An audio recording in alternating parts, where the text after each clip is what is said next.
పశ్చిమాసియాలో ఉద్రిక్తతలు రోజు రోజుకి పెరుగుతున్నాయి. సౌదీ అరేబియా, దుబాయ్ మధ్య యుద్ధ మేఘాలు కమ్ముకుంటున్నాయి. యెమన్లో వేర్పాటు వాదంపై చెలరేగిన వివాదం మరొకసారి పెరిగి పెద్దదవుతోంది. యెమన్, దుబాయ్పై సౌదీ భీకర దాడులకు పాల్పడుతోంది. ముకల్లా రేవుపై దాడుల తర్వాత అతిపెద్ద దాడి మరొకసారి జరిగింది.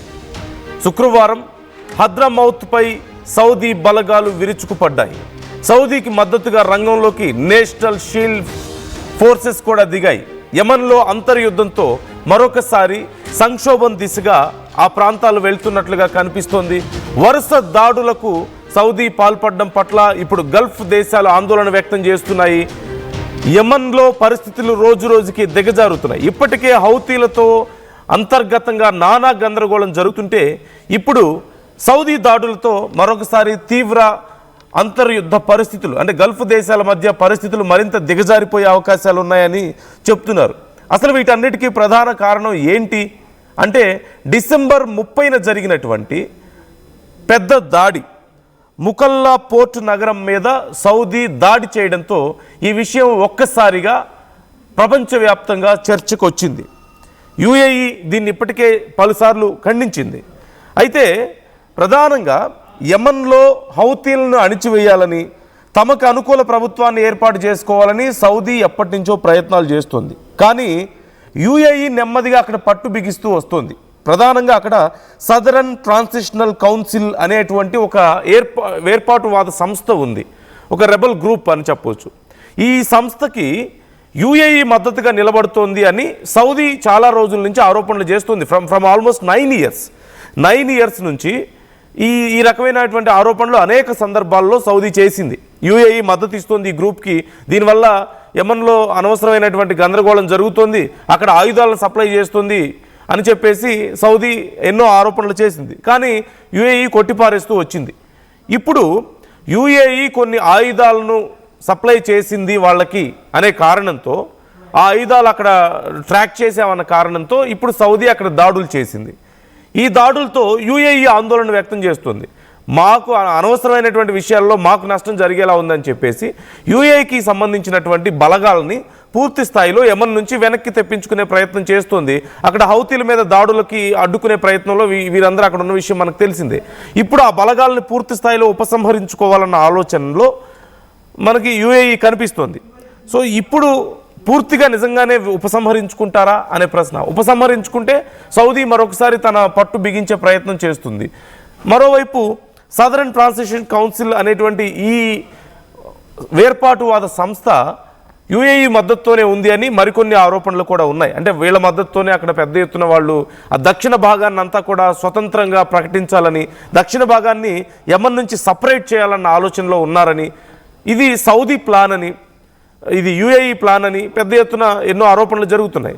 అది సౌదీకి నచ్చడం లేదు. యుఏఈ ఇలా తమ బలగాలను పంపించి వాళ్ళకి అక్కడ ఉన్నటువంటి వేర్పాటువాదులకి మద్దతు ఇవ్వడం, వాళ్ళకి ఆయుధాలు ఇవ్వడం అనేది సౌదీకి నచ్చని పని. సౌదీ అక్కడ పట్టు బిగించాలని ఎప్పటి నుంచో ప్రయత్నిస్తుంది. దానివల్ల ఇప్పుడు ఇక వీళ్ళు చాలా అగ్రెసివ్గా అటాక్స్ చేయడం మొదలుపెట్టినటువంటి పరిస్థితి కనిపిస్తోంది.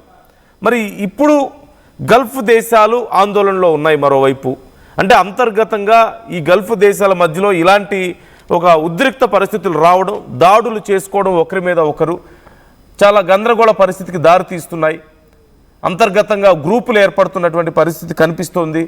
మరోవైపు యుఏఈ ఇలాగే కొనసాగితే మేము ఇక పూర్తి స్థాయిలో రంగంలోకి దిగాల్సి వస్తుంది అని చెప్పి హెచ్చరికలు జారీ చేస్తున్నారు.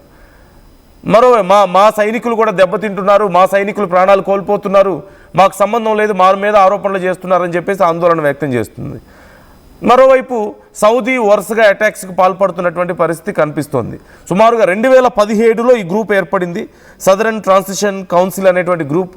వీళ్ళ మెయిన్ మోటివ్ యెమన్లో ఉన్నటువంటి దక్షిణ భాగాన్ని స్వతంత్రంగా ప్రకటించడం. సో ఒకవేళ అలా ప్రకటించినట్లయితే అది యుఏఈకి పాజిటివ్ అవుతుంది, యుఏఈకి బలం అవుతుంది, ఆ ప్రాంతం అంతా వాళ్ళ ఆధీనంలోకి వెళ్తుంది అన్న ఆలోచనలో సౌదీ ఉంది. సౌదీకి ఆ విషయం నచ్చడం లేదు. అందుకని ఇప్పుడు వరుసగా ఇన్ని రోజుల నుంచి ఆరోపణలతో సరిపెట్టి ఇప్పుడు ఆయుధాలు కూడా సప్లై చేస్తున్నారన్న కారణంతో డైరెక్ట్గా అటాక్కి దిగినటువంటి పరిస్థితి కనిపిస్తుంది. ఓవరాల్గా యెమన్ మధ్యలో గందరగోళంలో ఉంది. యమన్లో ఉద్రిక్తతలు మరింత పెరుగుతున్నటువంటి పరిస్థితి. ఓ పక్క హౌతీలు, ఇంకో పక్క సదరన్ ట్రాన్సిషన్ కౌన్సిల్ వేర్పాటువాదులు, ఇప్పుడు సౌదీ వచ్చి అక్కడ దాడులు చేయడం, ఇంకో పక్క ఇప్పటికే యుఏఈ సైనికులు అక్కడ ఉండడం, మొత్తం మీద ఒక రణరంగాన్ని తలపిస్తున్నటువంటి పరిస్థితి అక్కడ కనిపిస్తోంది. గల్ఫ్ దేశాలన్నీ ఇప్పుడు గందరగోళంలో ఉన్నాయి, ఏం చేయాలని ఆలోచిస్తున్నటువంటి పరిస్థితి. మరోవైపు భారతదేశం కూడా ఈ విషయంలో కొంత ఆందోళన వ్యక్తం చేస్తుంది. ఎందుకంటే గల్ఫ్ దేశాల్లో భారతీయులు చాలా ఎక్కువ మంది సెటిల్ అయి ఉన్నారు. స్కిల్డ్ అన్న అన్స్కిల్డ్ లేబర్ చాలా పెద్ద ఎత్తున అక్కడ ఉన్నారు, కొన్ని లక్షల మంది. మరి వాళ్ళందరి పరిస్థితి గురించి భారతదేశం ఇప్పుడు ఆందోళన వ్యక్తం చేస్తుంది. వాళ్ళందరి అక్కడ ఉన్నటువంటి వాళ్ళ రక్షణ గురించి ఇప్పుడు ఆందోళన వ్యక్తం చేయాల్సినటువంటి పరిస్థితి కనిపిస్తోంది. సో ఈ పరిస్థితి ఎప్పటిలోపు అదుపులోకి వస్తుందనేది ఎవరూ తెలియడం లేదు. మరోవైపు ఇరువైపులా మంచి సంబంధాలు కలిగి ఉంది భారత్, అటు యుఏఈతోనూ ఇటు సౌదీతోనూ. ఈ నేపథ్యంలో ఎవరికి ఏమీ చెప్పలేని పరిస్థితి, అలాగని ఎక్కడ ఇన్వాల్వ్ అవ్వలేని పరిస్థితి కనిపిస్తుంది. భారత పౌరుల గురించి ఆందోళన వ్యక్తం చేయడం తప్ప, వాళ్ళని జాగ్రత్తగా చూసుకోవాలని చెప్పేసి ప్రయత్నాలు చేయడం తప్ప ఎవరికి మద్దతు ఇవ్వడం కానీ ఎవరిని వ్యతిరేకించడం కానీ చేయలేని పరిస్థితుల్లో భారత్ ఉంది. కేవలం భారత పౌరుల యొక్క సంక్షేమం మాత్రమే, అక్కడ క్షేమం మాత్రమే కాదు, ముఖ్యంగా ఆయిల్ ఇంపోర్ట్స్ మీద కూడా చాలా తీవ్రమైనటువంటి ప్రభావం చూపించే అవకాశాలు కనిపిస్తున్నాయి. రష్యా నుంచి మనం భారీ ఎత్తున ఆయిల్ ఇంపోర్ట్స్ ఉన్నప్పటికీ కూడా ఇటు గల్ఫ్ దేశాల నుంచి కూడా భారత్ అదే స్థాయిలో ఇంపోర్ట్స్ చేసుకుంటూ వస్తుంది. ఇప్పుడు అక్కడ ఉన్నటువంటి ఉద్రిక్త పరిస్థితుల కారణంగా ఆయిల్ ఇంపోర్ట్స్ మీద ఎఫెక్ట్ చూపించే అవకాశం ఉంది. ఇంపోర్ట్స్ తగ్గే అవకాశం ఉంది, at the same time prices భారీగా పెరిగే అవకాశం ఉంది అని చర్చలు జరుగుతున్న నేపథ్యంలో మరొకసారి రష్యాతో ఇప్పటికే భారత్ ఈ కాన్ఫ్లిక్ట్స్ తగ్గే వరకు ఏదైనా అత్యవసర పరిస్థితి వస్తే రష్యా నుంచి సపోర్ట్ తీసుకునే విధంగా చర్చలు జరుపుతున్నట్లుగా తెలుస్తోంది. అయితే ఇలా జరపాలంటే మరోవైపు యుఎస్ఏకి కోపం వచ్చే అవకాశం ఉంది, అమెరికాకి ఈ విషయం నచ్చదు. సో మొత్తం మీద భారత్కి కూడా ఇది చాలా క్లిష్టమైనటువంటి పరిస్థితిగానే మనం చూడాలి.